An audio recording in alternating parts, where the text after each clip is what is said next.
दूसरी चीज, एक छोटा सा एक मुद्दा है जो दास आपके सामने रखना चाहता है। एक विषय है छोटा सा, और विषय ये है कि दास के पास में बहुत सारे भगत भाई बहनों के फेसबुक पे, व्हाट्सएप पे ये कमेंट्स आते रहते हैं कि भाई यदि किसी भगत के घर में किसी का अंतकाल हो जाए, कि किसी की डेथ हो जाए, किसी का शरीर छूट जाए, कोई मृत्यु को प्राप्त हो जाए, तो हमने किस प्रकार से उसका क्रियाक्रम करना है। एक भगत को कौन कौन सी मर्यादाओं में रह के अंतिम संस्कार की रस्मों को निभाना है। तो दास ने काफी वीडियो भी इसके ऊपर बनाए हैं गुरुदेव के ज्ञान आधार से, और ज्ञान गंगा पेज नंबर 15 के ऊपर जो गुरुदेव ने लिखा है उसका भी दास ने रेफरेंस दिया है। लेकिन पुण्यात्माओं, होता क्या है, पढ़ना एक चीज अलग है और उस चीज को अपने आध्यात्मिक जीवन में एक भगत के द्वारा प्रैक्टिकल रूप में लेके आना एक दूसरी चीज है। क्योंकि जिस प्रकार सतगुरु की करनी और कथनी में कोई अंतर नहीं होता है, ठीक इसी प्रकार से सतगुरु के सच्चे सेवक की कथनी और करनी में भी अंतर नहीं होना चाहिए। यदि करनी और कथनी में अंतर हुआ तो परमेश्वर की वाणी है कि करनी तज कथनी कथै, अज्ञानी दिन रात, और कुकर जू भोकत फिरे, सुनी सुनाई बात। तो बहुत सारे भगत भाई बहन हैं जो नए नए जुड़ते हैं, ज्ञान को इतना समझ नहीं पाते हैं, या बहुत सारे जो पुराने भगत भाई बहन भी हैं जो कहते हैं कि हमें गुरुदेव ने सारनाम तक दे दिया, हम सारनाम की साधना कर रहे हैं, भक्ति कर रहे हैं। वो आत्माएं भी जब समय आता है उस परमेश्वर के वचन पे चलने का, जैसा उन्होंने अपने सत्संगों में निर्देशित किया है, वो नहीं चल पाते हैं। किसी न किसी कारण से मर्यादाएं तोड़ बैठते हैं, चाहे उनके परिवार का दबाव हो, चाहे रिश्तेदारों का दबाव हो, चाहे समाज का दबाव हो। वो ना जाने किस डर से, इज्जत या प्रॉपर्टी के छिन जाने के डर से सतगुरु के वचन को नहीं निभा पाते हैं और वो परमेश्वर को दुखी करते हैं। गुरुदेव की वाणी है कि जिन बातों से गुरु दुख पावे, तिन बातों को दूर भगावे। यानी आध्यात्मिक क्षेत्र में सतगुरुदेव जी ने अपने एक सच्चे शिष्य को, एक सुयोग्य शिष्य को जो निर्देशित कर दिया, जो आदेशित कर दिया, जिस प्रकार किसी गंभीर रोगी को एक डॉक्टर ऑपरेशन करके मेडिसिन देके निर्देशित कर देता है, उसको कुछ परहेज बता देता है कि तुमने इस तरीके से इन चीजों को नहीं खाना है, इन चीजों को नहीं पीना है, वरना तुम्हारे परहेज टूट जाएंगे, और मेरे द्वारा जो इलाज किया गया है और जो गोली दवाई मेडिसिन जो आपको दी गई है, ये आपके शरीर पे कोई असर नहीं करेंगी, आप दोबारा से रोगी हो जाओगे। ठीक इसी प्रकार ये आध्यात्मिक जो क्षेत्र है एक हॉस्पिटल है, और परम पूज्य गुरुदेव एक डॉक्टर हैं, सर्वोपरि डॉक्टर हैं आध्यात्मिक क्षेत्र के वर्तमान में इस पूरी पृथ्वी पे। आप और हम सभी मानव शरीरधारी प्राणी भयंकर से भयंकर रोग, जिसको गुरुदेव ने जन्म और मृत्यु की संज्ञा दी गई है, जो यहां के कैंसर और एड्स से लाखों गुना ज्यादा भयंकर है और कष्टदायी है, तो गुरुदेव हमें नाम दीक्षा देके इस जन्म मृत्यु के रोग का ऑपरेशन करते हैं। नाम दीक्षा देने के बाद में, ऑपरेशन करने के बाद में गुरुदेव हमें कुछ मेडिसिन देते हैं, जिसको हम चरणामृत के नाम से जानते हैं, प्रसाद के नाम से जानते हैं। और उसके बाद फिर गुरुदेव आश्रम से विदा करते समय आप और हमें कुछ परहेज बताते हैं। परहेज यानी भक्ति के नियम। आप जब प्रथम मंत्र लेते हैं, जो 11 नियम आपको दिए जाते हैं, सतनाम के समय जो 34 नियम आपको दिए जाते हैं, वो आध्यात्मिक क्षेत्र के सबसे बड़े डॉक्टर परम पूज्य सतगुरु रामपाल जी महाराज जी के द्वारा अपने रोगी शिष्य को परहेज के रूप में दिया जाता है, लिख के दिया जाता है कि बेटा इनको बार बार पढ़ना, इनको कंठस्थ याद कर लेना, और अगर इन नियमों पे चलते हुए, इन परहेजों पे चलते हुए यदि मेरे द्वारा दी गई ये मेडिसिन भक्ति की, चरणामृत, प्रसाद, 3 समय की आरती, 5 यज्ञ, मंत्र, यदि तुम करते रहोगे तो तुम्हारा ये भयंकर रोग अवश्य समाप्त होगा। अगर परहेज तोड़ दिया तो कामयाबी नहीं मिलेगी। उसके बाद फिर परमात्मा ने कुछ छूट हमें दी, और परमेश्वर ने हमारे व्यस्त जीवन को देखते हुए, जिस प्रकार से काल भगवान ने अनेक प्रकार के कर्मों में हमें बांध रखा है, उन सभी स्थितियों को ध्यान में रखते हुए पूज्य गुरुदेव ने हमें थोड़ी छूट दी। और छूट क्या दी? वही छूट दी जो छूट हॉस्पिटल में एक डॉक्टर एक मरीज को देता है। क्या देता है?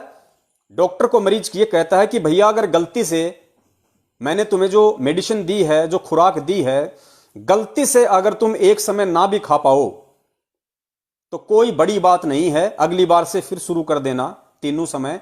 लेकिन मैंने तुम्हें जो परहेज दिए हैं, यदि इनको तुम तोड़ दोगे, मैंने तुम्हें दही खाने से मना किया, तुम्हें नींबू खाने से मना किया, अगर तुम इस खटाई को खा लोगे तो तुम जो दवाई जिसे तुम टाइम टू टाइम ले रहे हो, वो दवाई बिल्कुल असफल होगी। इसी प्रकार आध्यात्मिक क्षेत्र में गुरुदेव ने अनेकों बार सत्संग में कहा कि बच्चों, यदि किसी मजबूरीवश, जानबूझ के नहीं करना, मजबूरीवश या अनजाने में याद ना रहा हो, अगर किसी कारण से तुम तीनों समय में से किसी समय की आरती ना कर पाओ, कभी तुम्हारे मंत्र थोड़े हो जाएं, तो घबराने की जरूरत नहीं है, परेशान होने की जरूरत नहीं है कि आज तो मेरे पूरे 108 मंत्र ही पूरे नहीं हुए, या आज मेरा असुर निकंदर रमणी छूट गई, या आज मेरा नित्य नियम छूट गया। तो गुरुदेव ने कहा कि ऐसी स्थिति में जो अनजाने वश तुमसे हुई है, ऐसी स्थिति में तुम्हें दुखी नहीं होना चाहिए, बशर्ते अगर तुम मेरी मर्यादाओं में सही हो, अगर तुम नियम सही निभा रहे हो, और भक्ति यदि किसी कारण से किसी दिन किसी समय की कम भी हो जाती है तो तुमने घबराने की जरूरत नहीं है और आगे से पूरा ध्यान रखना है। तो ये कुछ नियम हैं इस भक्ति मार्ग के, जिन नियमों के टूट जाने से सतगुरु दुखी होते हैं। जिन बातों से गुरु दुख पावे, तिन बातों को दूर भगावे। तो अंतिम संस्कार को लेकर काफी भक्तों में काफी शंकाएं रहती हैं, और पुण्यात्माओं, ये शंकाएं तब तक हैं, केवल उसी भगत को हैं, चाहे वो नया हो चाहे वो पुराना हो, जिस भगत ने इस ज्ञान को आधार बना के सतगुरु की पहचान ना करके अपना सब कुछ सतगुरु को समर्पित नहीं किया है। चाहे वो 20 साल से गुरुदेव की भक्ति कर रहा हो, जैसा कि गुरुदेव का जो कलियुगी परिवार है, आप उनकी हालत देख सकते हैं, जितने भी स्टेट कोऑर्डिनेटर हैं आप उनकी हालत देख सकते हैं। वो अभी तक अपना तन मन धन तो छोड़िए, अपना समय भी सतगुरु को समर्पित नहीं कर पाए। तो ऐसी आत्माएं ही गुरुदेव को दुखी करती हैं, उनको परेशान करती हैं। क्योंकि जब डॉक्टर किसी का इलाज कर देता है और उसके बाद यदि उस रोगी की मृत्यु हो जाती है तो समाज में उस डॉक्टर की भी बदनामी होती है। आगे से जब कोई रोगी उस गांव में हो जाए तो लोग कहेंगे यार उस डॉक्टर के पास मत लेके जाओ, वो व्यक्ति जो मर गया वो उसी डॉक्टर के पास गया था, किसी और के देखो। तो इस प्रकार ये भी काल की एक बहुत बड़ी चाल है।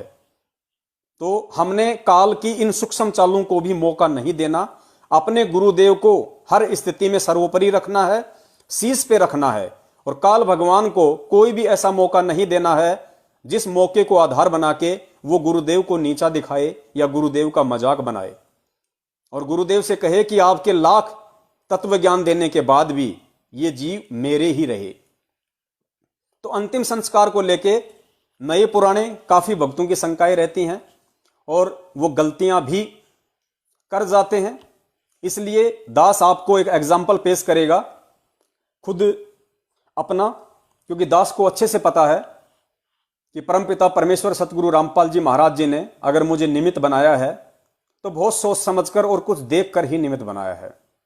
तो ये मेरी भी जिम्मेदारी बनती है, ये मेरा कर्तव्य बनता है, ये मेरा फर्ज बनता है कि सतगुरुदेव जी ने इस 2 कौड़ी के जड़मती पत्थर जीव को अगर निमित्त बनाया है, इस दास को अगर इस लायक समझा है उस परमपिता परमेश्वर ने, सारी सृष्टि के रचनहार ने, यहां अगर कोई मंत्री या प्रधानमंत्री किसी के सिर पे हाथ रख दे और उसको कोई काम करने के लिए बोल दे तो वो फूला नहीं समाता है, जबकि वो प्रधानमंत्री तो कुछ ही वर्षों के लिए है, और वो अपने आप में फूला नहीं समाता है कि मुझे तो देश के प्रधानमंत्री ने इस काम के लिए नियुक्त किया है, मैं तो उसका पक्का हो गया, मैं उसका खास हूं, दुनिया को बताने से फुर्सत नहीं मिलती।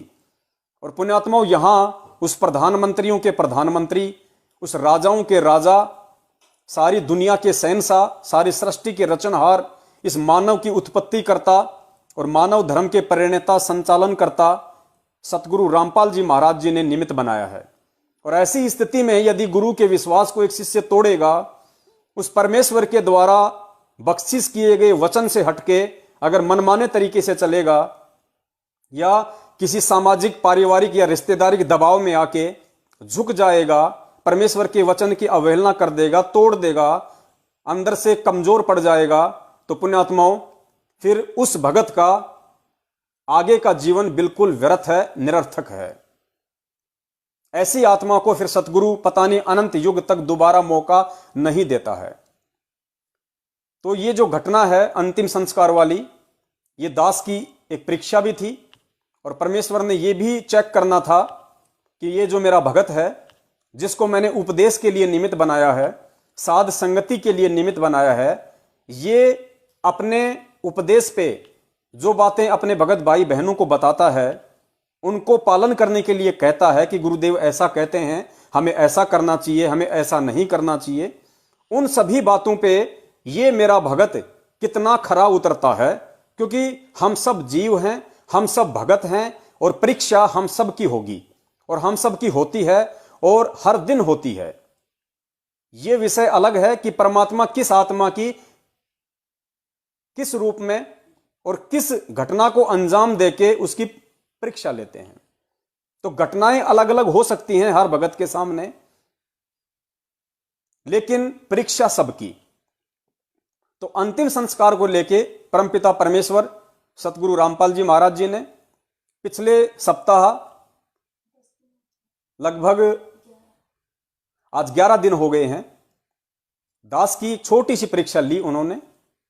हालांकि दास परीक्षा देने में समर्थ नहीं है, क्योंकि दास तो आपको पहले ही बता चुका है कि 8वीं में सप्लीमेंट्री, फिर कप्लीमेंट्री, फिर दोबारा मेरे को 8वीं में एडमिशन लेना पड़ा, वो भी हिंदी में। तो जब मैं एक सांसारिक उस परीक्षा में पास नहीं हो चुका, उसमें सप्लीमेंट्री फिर कप्लीमेंट्री आई, और जब वो सारी सृष्टि का रचनहार वो गुरु, वो सतगुरु, वो टीचर अगर किसी की परीक्षा ले ले तो वो पास हो सकता है, ये सोचना भी महामूर्खता है। परमेश्वर ने चेक किया थोड़ा सा कि देखता हूं इसके अंदर क्या भाव है। मैं जिन बातों से दूर रहने के लिए कहता हूं, जिस प्रकार से भगत को मोह माया से दूर हटके आध्यात्मिक जीवन पे चलने के लिए निर्देशित करता हूं, ये मेरा भगत उस पे कितना खरा उतरा है। तो 11 दिन पहले मुझ पवन दास के सांसारिक रूप में जो मेरे शरीर के जो पिता हैं, उनकी डेथ हो गई थी, और शायद आप लोगों को मालूम भी नहीं है, ना मैंने किसी को बताया। मैं किराए के मकान में रहता हूं, साथ में मेरे पिताजी थे, मेरी माताजी हैं, भक्तमती है, मेरे भाई के 2 बच्चे हैं, और 2 बच्चे परमपिता परमेश्वर ने मुझ दास को निमित्त बना के भक्ति के लिए यहां भेजा हुआ है। और दास अपनी वही फूड वैन लगाता है, अपना जो खाने का काम है, बिरयानी वगैरह, दही बड़े वगैरह, उसका दास काम करता है। तो मेरे जो पिताजी हैं, पिछले 2 वर्षों से उनकी हालत कुछ ठीक नहीं थी। हालांकि वैसे उनको कोई रोग नहीं था शरीर का, और ये भी एक बहुत बड़ी उनके ऊपर मेहरबानी रही उस परमपिता परमेश्वर की, कि जब 2013 में दास ने गुरुदेव से दीक्षा ली, उसके बाद में दास ने गुरुदेव से प्रार्थना की थी कि हे परमपिता परमेश्वर, हे गुरुदेव, दास के पूरे परिवार पे दया करो, मालिक आपकी शरण में आ जाएं। दास ने ऐसे ही प्रार्थना कर दी थी, क्योंकि लोग कहा करते थे कि भाई पूरे परिवार के लिए प्रार्थना करोगे तो गुरुदेव दया करते हैं। तो हालांकि उस समय तक मैं इतना नहीं समझ पा रहा था। मैंने आपको पहले भी बताया है कि 2018 के बाद में सतगुरु को परमेश्वर के रूप में दास ने देखना शुरू किया है, क्योंकि ये भक्ति मार्ग झूठ का नहीं है। उससे पहले भी मेरे भाव वही थे, गुरु के ऊपर मर मिटने के लिए मेरे वही भाव थे जो आज हैं। लेकिन परमेश्वर कहते हैं कि जब ठीक का समय आता है तभी मैं जीव को किसी सेवा के लिए निमित्त बनाता हूं, और जब ठीक का समय आता है तभी परमात्मा अपनी आत्माओं का ज्ञान योग खोलते हैं। तो दास ने गुरुदेव से प्रार्थना की, परमात्मा ने दास की प्रार्थना को स्वीकार किया। अगले महीने दास अपने बच्चों को लेके गया, फिर उससे अगले महीने दास अपने पूरे परिवार को, गांव से माताजी को, पिताजी को, भाई को, भाई की पत्नी को, उसके बच्चों को सबको सतलोक आश्रम बरवाला में 2013 में लेके गया, सबको नाम दीक्षा परमेश्वर ने दी। अब बाद में सबके अपने अपने संस्कार होते हैं। दास को तो परमेश्वर ने दृढ़ता दे दी, क्योंकि दास जयपुर में रहा करता था अकेला अपने बच्चों के साथ में, माता पिता सब गांव में थे भाई, तो बच्चे भी उसी दृढ़ता के साथ में भक्ति पे लग गए। लेकिन गांव गांव होता है, आड़ोसी पाड़ोसी होते हैं, रिश्तेदार होते हैं, गांव में बहुत सारे रीति रिवाज होते हैं। हालांकि एक दृढ़ भगत के लिए जिसको ज्ञान हो जाए वो हर बाधा को पार कर जाएगा, उसके लिए कोई ना गांव रुकावट बनती है, ना शहर रुकावट बनता है, ना समाज और रिश्तेदार रुकावट बनते हैं। लेकिन फिर भी गांव का माहौल ऐसा ही होता है, तो उनको टिकने नहीं दिया भक्ति पे। और मेरे जो पिताजी और भाई हैं, उनकी एक बहुत ही बुरी आदत थी उनकी शराब पीने की।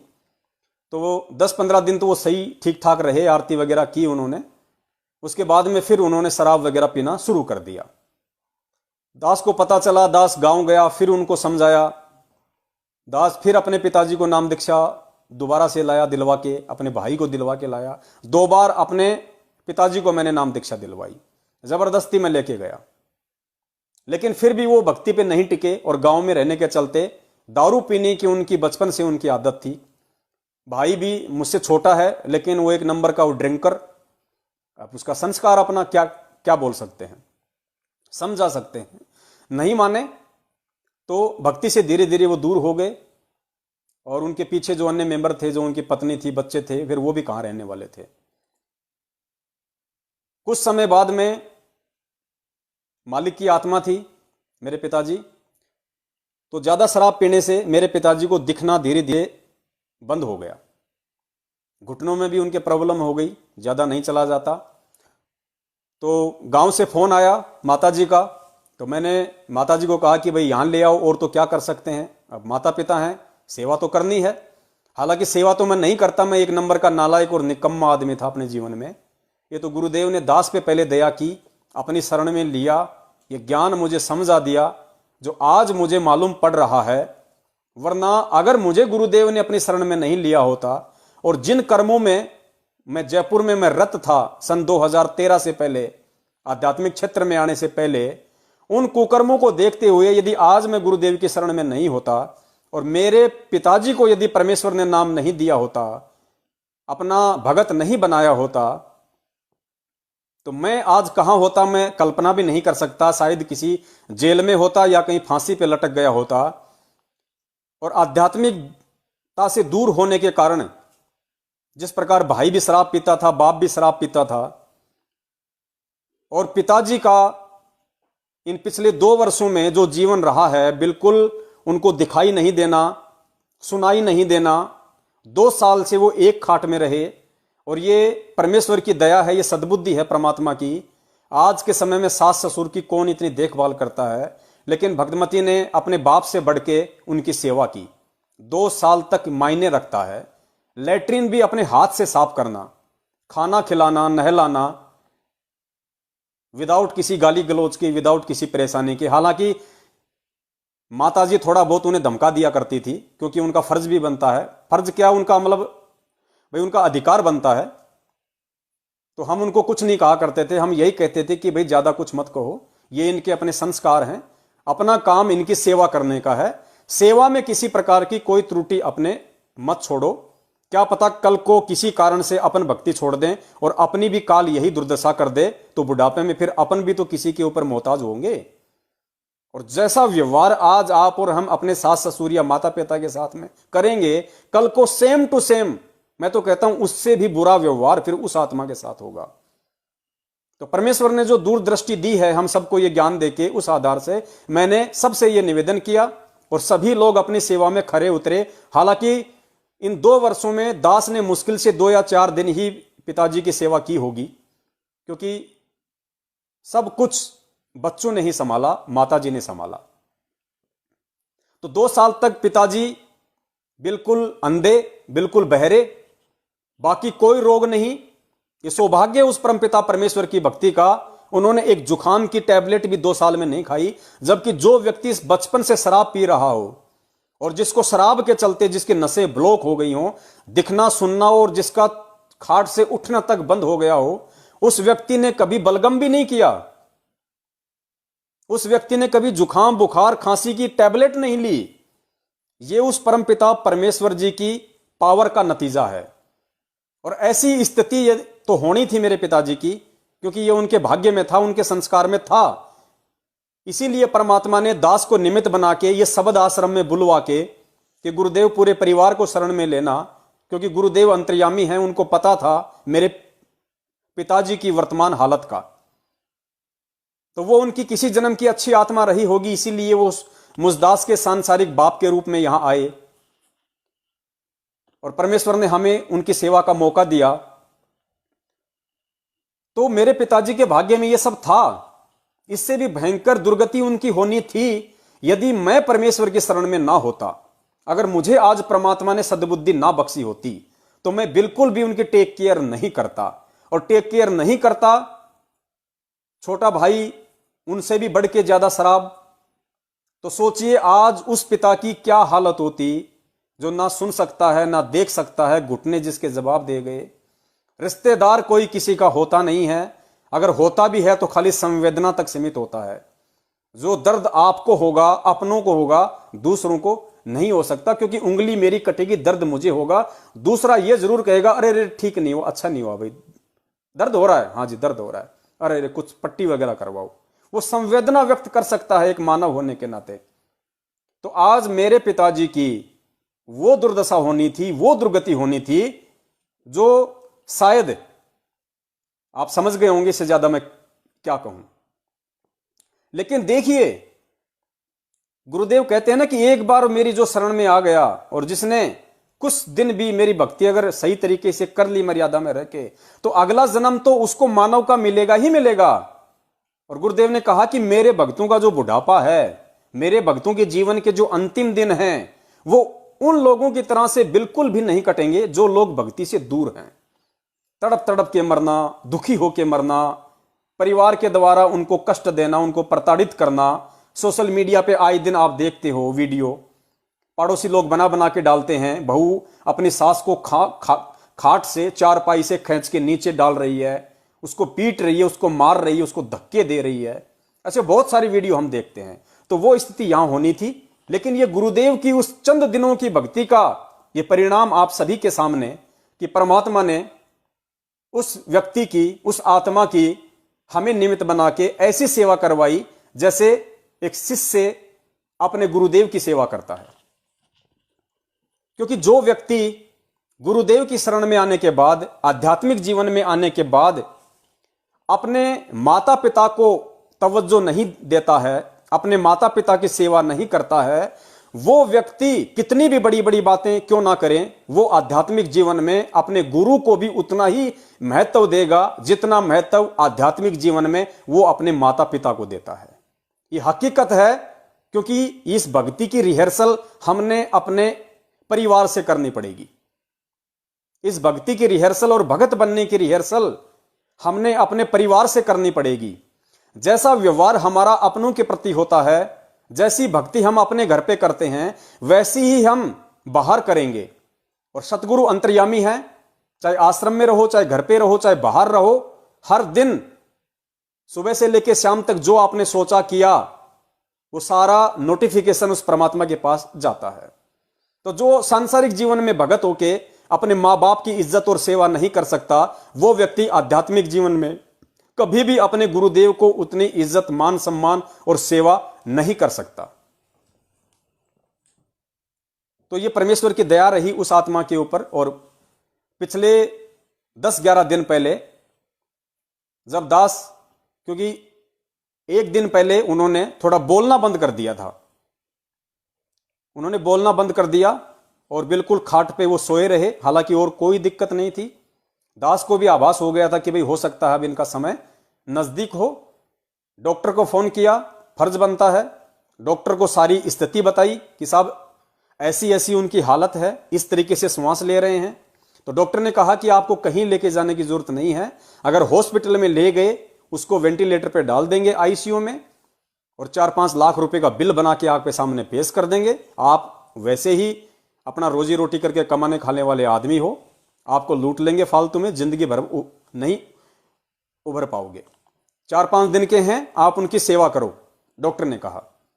लेकिन वो तो दूसरे दिन ही जब दास अपनी गाड़ी लेके गया मार्केट में लगाने, तो दोपहर को फिर भक्तमती का फोन आया और भक्तमती ने कहा, अब पुण्यात्माओं यहां देखना, अब यहां से रियल स्टोरी शुरू होगी एक भगत की, कि जब तक हम इस तरीके से अपने अंदर सतगुरु के उस वचन को प्रफुल्लित नहीं करेंगे, परमेश्वर के वचन पे जब तक हम इस तरीके से अमल नहीं करेंगे, और जब अपने ऊपर वो घटना घटित होगी, उस समय सत्संगों में गुरुदेव हमें उस घटना से निपटने का जो तरीका बताते हैं, जब तक हम उसको नहीं अमल में लाएंगे, तब तक हम सतगुरु से सैकड़ों कोस दूर हैं। बेटे का बाप से कितना लगाव होता है, क्योंकि बाप ने उसको जन्म दिया है, 18-20 साल तक उसकी परवरिश करता है, उसका लालन पालन करता है, उसकी हर जरूरतों को जो है कंप्लीट करता है। तो लगाव तो जाहिर सी बात है, ये मोह ममता तो इन 5 विकारों में से एक है जो हमें बांध के रखती है। लेकिन परमेश्वर ने दास को सद्बुद्धि दी हुई थी, बहुत कुछ समझाया हुआ था, और इस जीवन का मकसद एकमात्र दास ने केवल मोक्ष मान रखा है, केवल मोक्ष, केवल मुक्ति। जब तक परमेश्वर संघर्ष करवाएंगे तब तक संघर्ष के लिए तैयार, और जब परमेश्वर संघर्ष से दूर हटा के भक्ति पे लगाएंगे, उस समय मोबाइल को दास किसी ऐसी जगह रख देगा, फिर कभी यूज नहीं करेगा। ये मोबाइल केवल तब तक है जब तक गुरुदेव नहीं आ जाते हैं। उसके बाद वो परमेश्वर की आगे की अपनी उनकी मर्जी होगी, वो क्या सेवा देंगे, क्या करवाएंगे, वो तो करना पड़ेगा, सहर्ष करना पड़ेगा। लेकिन यदि ऐसा मौका कोई दास को गुरुदेव के आने के बाद नहीं मिला, तो दास तो केवल परमेश्वर की भक्ति और अपना रोजी रोटी तक ही सीमित रहेगा। फिर आपको ना तो लाइव संघ का समाधान में कोई दिखाई देगा, ना आपको कोई वीडियो दिखाई देंगे, सिर्फ और सिर्फ परमेश्वर की भक्ति। तो दोपहर को दास के पास में घर से फोन गया भक्तमती का, और भक्तमती ने कहा कि पिताजी चले गए। तो पुण्यात्माओं, आप यकीन मानना, आप सबको वैसे भी अच्छे से यकीन है कि दास दोगली बातें नहीं करेगा, झूठ कपट का सहारा नहीं लेगा। जो सत्य है और जो परमेश्वर ने अपनी भक्ति से दास के अंदर जो परिपक्वता पैदा की है, किसी भी परिस्थिति को सहन करने की, संघर्ष करने की। मेरे शारीरिक बाप की डेथ हो गई, भक्तमती का फोन गया कि पिताजी तो चले गए, तो मैं मन ही मन मुस्काया, और मैं मन ही मन ये बोला कि भाई पिताजी तो 2 साल से नहीं चल पा रहे, अब कहां चले गए, कि वो तो पैरों से असमर्थ हैं, उनसे चला ही नहीं जाता। तो मैंने ये सोच के थोड़ी सी मुझे मन ही मन में हंसी आई कि भक्तमती कह रही है कि पिताजी चले गए, तो मैंने सोचा कि वो तो उठ के चल ही नहीं सकते, चले कहां गए। तो हालांकि मैं समझ गया था उनके कहने का मतलब कि उनकी डेथ हो चुकी है, लेकिन उस समय अपने बाप की मौत का समाचार सुन के जहां लोग हिल जाते हैं, डगमगा जाते हैं कि अब क्या होगा, बाप मर गया, उनके सोचने का जो सिस्टम है वो कुछ समय के लिए काम करना बंद कर देता है। हड़बड़ी में आ जाते हैं, क्या करूं क्या ना करूं, रिश्तेदारों को फोन करने लग जाते हैं, भाई ये व्यवस्था करो वो व्यवस्था करो, रोने भी लग जाते हैं, मायूस हो जाते हैं। उस स्थिति का दास वर्णन कर रहा है, और ये उन भक्तों के लिए एक एग्जाम्पल है जो मुझदास से बहुत समय पहले इस परमेश्वर से जुड़े हुए हैं। और मुझदास के बाद में 2014 के बाद में, और पुण्यात्माओं एक चीज नोट कर लेना, 2014 के बाद जो आत्माएं गुरुदेव से जुड़ रही हैं किसी भी रूप में, वो आत्माएं 2014 से पहले जो लोग जुड़े हुए हैं गुरुदेव से हमारे जैसे, उनसे भी कई गुना मजबूत आत्माएं हैं। आप लोगों के संस्कार जो 2014 के बाद जुड़े हैं, आप लोगों के भक्ति संस्कार पहले वालों से कहीं ज्यादा मजबूत हैं। आप सिर्फ अपने आप को पहचान नहीं पा रहे, आप सिर्फ ज्ञान को आधार नहीं बना पा रहे, वरना आपके मजबूत भक्ति संस्कार बहुत जबरदस्त हैं। अरे हमने तो गुरु से जाके दीक्षा ली, गुरु को देखा, उनका आशीर्वाद लिया, उनके सत्संग सुने, आप लोगों ने ना गुरु को देखा, ना उनके मुख कमल से सत्संग सुने, ना उनसे आशीर्वाद लिया, और आप लोगों ने यह सुनने के बाद भी कि वे जेल में हैं, खाली उस ज्ञान को आधार बना के आपने नाम लिया। आप बहुत जबरदस्त भक्ति संस्कारी आत्माएं हैं, लेकिन आप अपने आप को समझ नहीं पा रहे और गलती से काल एजेंट सतलोक आश्रम मैनेजमेंट हरियाणा की भेंट चढ़े हुए हैं। तो दास के पास जब फोन गया तो दास को जब भगतमती ने कहा तो कोई रिएक्शन दास के अंदर नहीं हुआ, 1% भी, 1% भी। और दास ने कहा कि कोई बात नहीं, वो तो हो गया सो हो गया, वो तो होना ही था। तो बोला अब क्या करें? मैंने कहा करना क्या है, अभी आधा 1 घंटा रुको, देखते हैं, शाम तक उनका अंतिम संस्कार होगा। तो एक भगत भाई दास के संपर्क में हैं, मैंने उनको फोन किया तो उन्होंने कहा कि भाई शाम के 3-4 बज रहे हैं, चलो जाके उनका अंतिम संस्कार करते हैं, क्रियाक्रम करते हैं।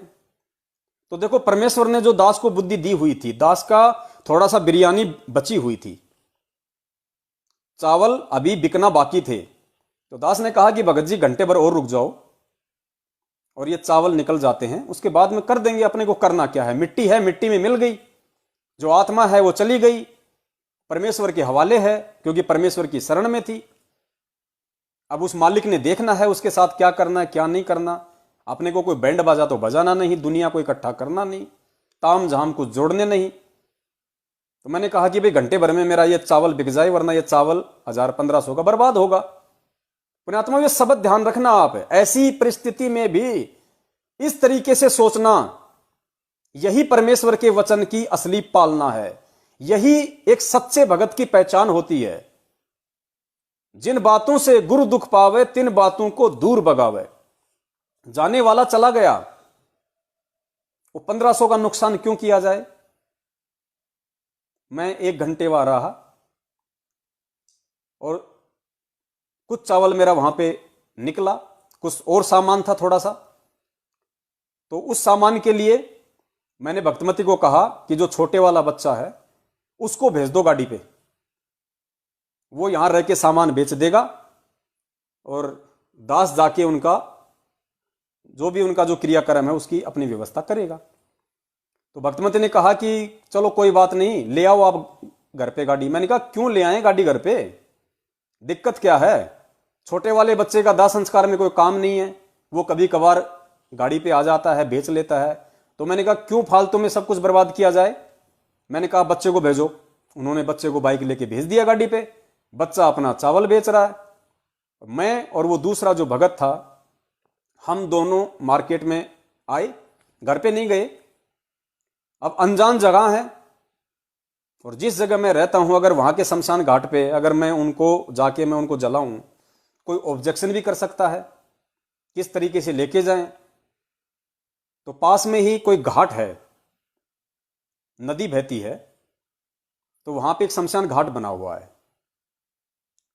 तो मैंने कहा भगत जी कोई ऐसी जगह है जहां पे अपन जाके इनका अंतिम संस्कार कर दें, जैसे आजकल हॉस्पिटल में भी होते हैं दाह संस्कार घर है। तो उन्होंने कहा कि पास में जो नदी है वहां पे घाट है, अपन वहां पे कर देते हैं। बोला ठीक है।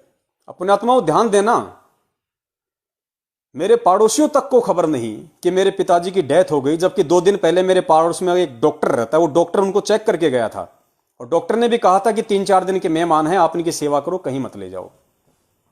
मेरे सामने पड़ोसी हैं, मेरे लेफ्ट में मेरे पड़ोसी हैं, मेरे राइट में मेरे हैं पड़ोसी। तो मैंने उस भगत ने क्या किया, हम मार्केट में गए, हमने एक टेम्पो वाले से बात की। हालांकि वहां जाने के 600 रुपये लगते हैं, लेकिन उसने 1600 रुपये मांगे। मैंने कहा भाई चलो कोई बात नहीं, अर्जेंट है। 1600 रुपये उसको दिए। वो पिकअप गाड़ी हम लेके दोनों अपने घर पे आए। गाड़ी लेके आए, घर पे आए तो घर पे माताजी थी, भक्तमती थी, बच्चे थे। अब देखो कोई नहीं रो रहा। ये परमेश्वर के सत्संगों का असर है, ये परमेश्वर के ज्ञान का असर है। माताजी भी थोड़ी सी मायूस जरूर थी, लेकिन रोना धोना बिल्कुल नहीं, कुछ भी नहीं। क्योंकि पुण्यात्माओं, जो ज्ञान आप और हमको परमेश्वर ने समझने की जो दया बख्शी है, वो माता पिता पे नहीं है। लेकिन फिर भी ये परमेश्वर की वाणियों का असर है, ये परमेश्वर की पावर का असर है। कि माताजी हल्की सी उदास थी, लेकिन रोना धोना बिल्कुल नहीं। घर पे आया, अब आम हो जब तो माँ बेटे के लिपट जाए, बेटा माँ के लिपट जाए, हाय मेरा बाप मर गया, ये हो गया वो हो गया, बच्चे रोने लग जाते हैं माँ बाप को देख के। तो कुछ नहीं, घर पे आए, पिताजी को दंडवत प्रणाम किया, जो सबसे बड़े जो पिताजी हैं हमारे गुरुदेव, उनको दंडवत प्रणाम किया। पिताजी को खाट पे लेटा रखा था, तो बाहर हमने गाड़ी खड़ी कर दी। गाड़ी वाला बोला भाई कोई कोरोना का तो पेशेंट नहीं है। हमने कहा भैया 2 साल से घर से बाहर नहीं निकला, कहाँ कोरोना का पेशेंट। बोला ठीक है। तो खाट थी, भक्तमंत ने कहा कि खाट को ले जाओ। तो देखो ना 4 आदमी ना 10 आदमी, आप ध्यान देना पुण्यात्माओं, किस तरीके से अंतिम संस्कार हुआ है। हम दोनों भक्तों ने पिताजी को खाट पे लिटा के और उस पिकअप में ऐसे के ऐसे खाट को हमने रख दिया। साथ में उनके जो कपड़े थे जो उनको पहनाया करते थे, वो कपड़े एक बोरे में बांध के वो हमने रख लिए। मैं बैठ गया, मेरे साथ वाले भगत जी बैठ गए, और एक मेरा जो बड़ा लड़का है वो बैठ गया। 4 आदमी नहीं, सिर्फ 3 आदमी, और कंधों पे नहीं, पिकअप गाड़ी में आराम से हम लेके चले गए उस नदी के किनारे जहां पे घाट बना हुआ है।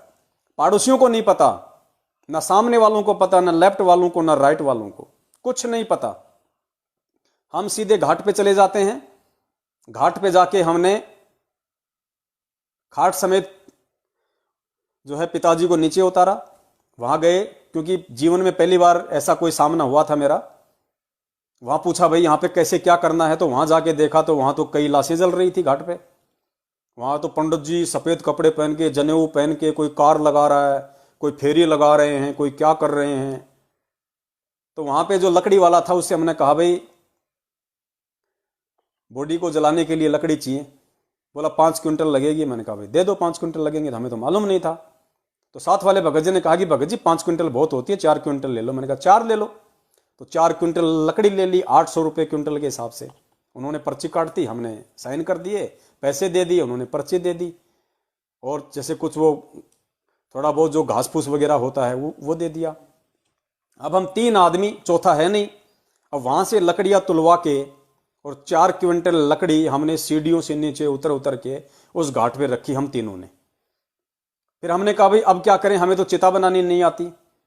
तो जो लकड़ी वाला था उसने कहा कि वो देखो उधर जो महाकाल है, एक आदमी था उसने काले कपड़े पहन रखे थे, जिसको चांडाल कहते हैं, जो राजा हरिश्चंद्र ने सतयुग में भूमिका निभाई थी लोगों की लाशों को जलाने की।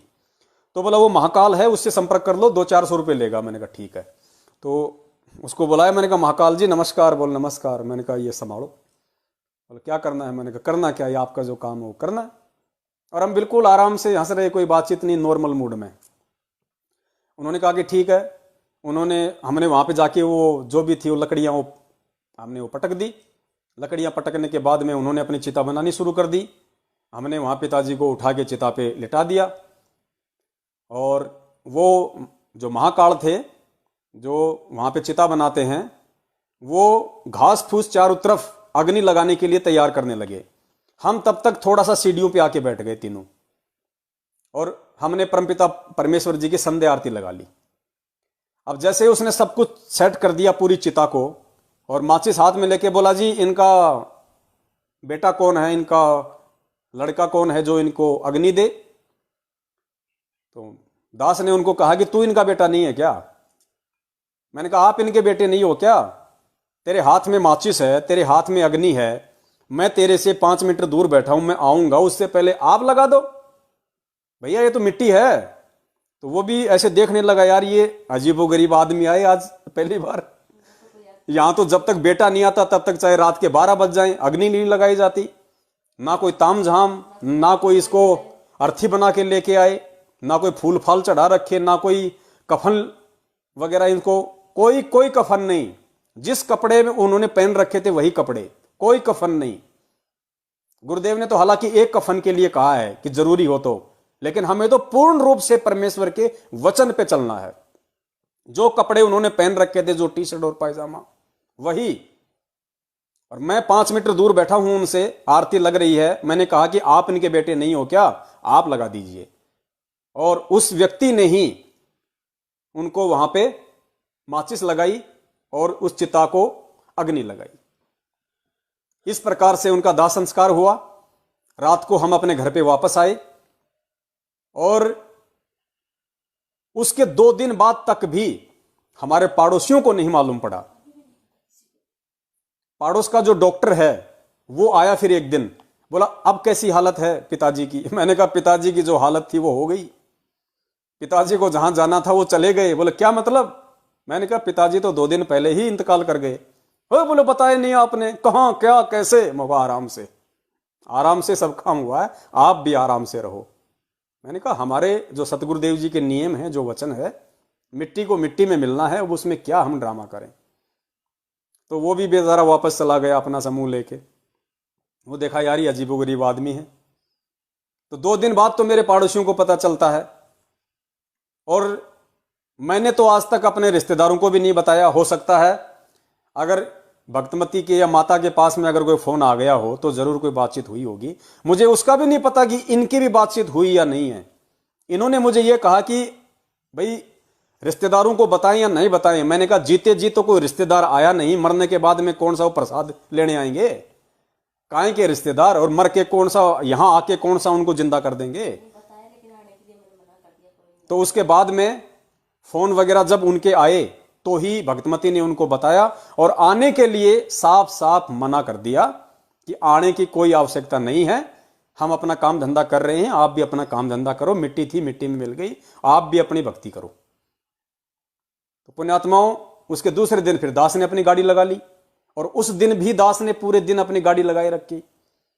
शाम को आके हमने वहां आरती कर ली, हम आए तब बच्चे अपनी आरती कर रहे थे। शाम को खाना खाया, सबने खाना बनाया, आराम से सो गए। कुछ महसूस नहीं, आम दिन की तरह, जैसे कुछ हुआ ही नहीं। ऐसे ही परिवार में हंस रहे हैं, खेल रहे हैं शाम को। इस तरीके से मुझदास के पिताजी का परमपिता परमेश्वर ने अपने ज्ञान आधार से अंतिम संस्कार करवाया। अपने आत्माओं, इस तरीके से जब तक हम सतगुरु के वचन की पालना नहीं करेंगे, यह तो एक अंतिम संस्कार है। गुरुदेव ने प्रथम नाम वालों को 11 नियम बताए हैं, ये तो उनमें से एक नियम है। बाकी 10 नियम की भी जब तक हम इस तरीके से पालना नहीं करेंगे, हम सतगुरु के सेवक नहीं कहलाएंगे। परमेश्वर कहते हैं दासा तन नेड़े नहीं और नाम धरावे दास, यानी दासा तन तो आपके नजदीक भी नहीं है। दास कौन होता है? दास वो होता है जो अपने मालिक की हर बात को मानता है, उसके हर हुक्म को, हर आदेश को मानता है। जो मालिक ने कह दिया वो सत्य, वो होता है दास। जैसे पहले दक्षिणी अफ्रीका में हुआ करते थे दास, हर जगह हर कंट्री में हुआ करते थे। लोगों को बेचा जाता था, उनको दास कहा करते थे। और उस आदमी को, उस दास को जो खरीद लेता था, उसके बाद जैसा उससे काम में लेता था, जो मर्जी उससे काम करवाए, वो मना नहीं करता था। जिस नाम से उसको पुकार दे वही उसका नाम हो जाता था, जो खाने को दे दे वही पेट में चला जाता था। उसको कहते हैं दास। तो परमेश्वर अपनी वाणी में कहते हैं कि दासा तन नेड़े नहीं, नेड़े यानी नजदीक, दासा तन नेड़े नहीं और नाम धरावे दास। और पानी के पिए बिना भाई कैसे बुझेगी प्यास? जब तक इंसान पानी नहीं पिएगा तब तक उसकी प्यास कैसे बुझेगी? तो जब तक दास वाले भाव, दास वाले विचार हम अपने अंदर नहीं लाएंगे, परमेश्वर के वचन को अपने अंदर धारण नहीं करेंगे, क्योंकि हम परमेश्वर के दास हैं, उसके गुलाम हैं, तब तक हम दास नहीं हैं। भले हम अपने नाम के आगे पवन दास लगाएं, लेकिन दास हम उसी दिन कहलाएंगे परमेश्वर के, जब हम परमेश्वर के प्रत्येक वचन की दृढ़ता के साथ में आजीवन पालना करेंगे, तभी हम दास कहलाएंगे।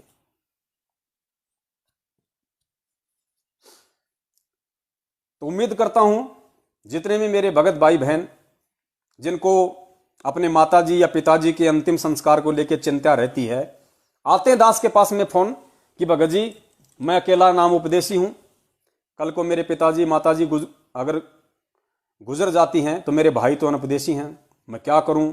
मुझे तो उनको पैसा देना पड़ेगा, उनके साथ में मिलकर क्रियाकर्म करना पड़ेगा, वो जो मृत्यु भोज करेंगे उसमें हिस्सा देना पड़ेगा। तो भाई ये आपके ज्ञान आधार के ऊपर है। परमेश्वर के इस भक्ति मार्ग में अब आपको जीवित मरना पड़ेगा मां बाप से पहले।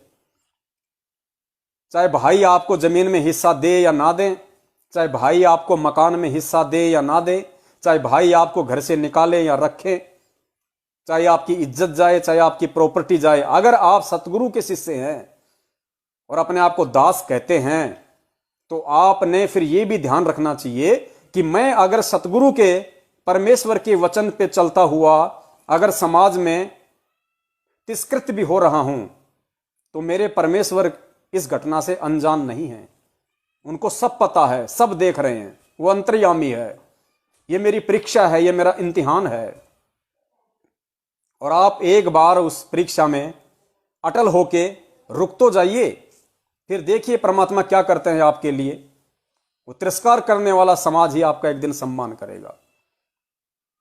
तो भगत बनना एक अलग चीज है, और भगत बनने के बाद में भगत के लक्षणों को परमेश्वर के ज्ञान आधार से अपने अंदर धारण करना, परमेश्वर ने जो ज्ञान दिया उस ज्ञान को आधार बना के भक्ति मार्ग पे अटल होके चलना, समाज, परिवार, रिश्तेदारों से संघर्ष करना, उसी को परमात्मा ने सूरवीर की संज्ञा दी है। सूरवीर साधु सेती मस्करी चोरा नाल खुशहाल, मल अखाड़ा जीतेंगे युगन युगन के माल।